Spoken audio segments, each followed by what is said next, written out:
bienvenue pour une nouvelle vidéo dans le cadre du mois de l'héritage haïtien. Alors aujourd'hui j'ai l'intention de vous présenter donc de l'égalité des races,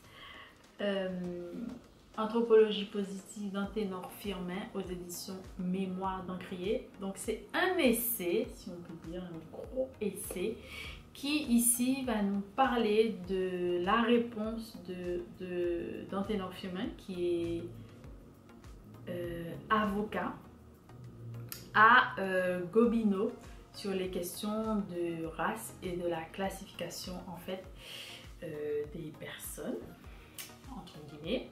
Donc voilà. Donc Anténor Firmin est né en Haïti en 1850. Il fonde le Parti libéral, il est diplomate à Paris en 1883. Membre de la Société d'anthropologie de Paris, il participe au débat sur la division de l'espèce humaine en race supérieure et en race inférieure. Donc d'où cet ouvrage pour expliquer en fait que la question de race est complètement douteuse, surtout lorsqu'on place des races dites supérieures et des races dites inférieures. Donc voilà, c'est un ouvrage vraiment très intéressant. Moi je l'ai feuilleté, j'en ai entendu parler. Je pense que à part les personnes qui ont fait de la recherche, personne n'a vraiment lu cet ouvrage de A à Z. Si c'est votre cas, n'hésitez pas à me le dire. Si vous souhaitez le faire, n'hésitez pas à me le dire également. Et puis moi, ce sera avec plaisir que je prendrai mon temps pour lire cet ouvrage de A à Z. Donc vous avez des illustrations, des copies de cet ouvrage, de pas mal d'autres choses. Vous avez une très belle préface. Et puis, j'avoue que c'est écrit très petit parce qu'il y a beaucoup d'informations. Mais ce serait vraiment intéressant. La page 29 que je pourrais vous lire éventuellement, c'est la fin de chapitre qui s'appelle « De l'espèce dans le règne animal ».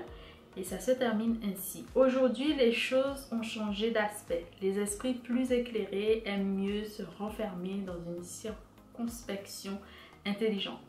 On reste calme en affrontant toute cette discussion où les plus forts se butent à des difficultés insurmontables et trébuchent dans les sentiers crochus, émouvant des lieux communs. Donc voilà, c'est la fin de chapitre, donc évidemment ça peut faire partie d'une conclusion, d'une thèse qu'on n'a pas forcément encore vu toute l'étendue. Mais voilà, je vous invite à lire cet ouvrage, je vous le conseille. Je sais que ça peut prendre beaucoup de temps, mais après pour les personnes qui aiment bien lire les essais, plongez-vous dedans. Et puis moi quand je l'aurai lu, je vous ferai signe. Ça va prendre du temps, je vous l'avoue. J'ai pas de prétention ni l'intention de me dépêcher avec cet ouvrage, mais vraiment de comprendre et même de comparer, donc de revenir en arrière et de comparer pas mal de choses qui ont été dites donc, au 19e siècle.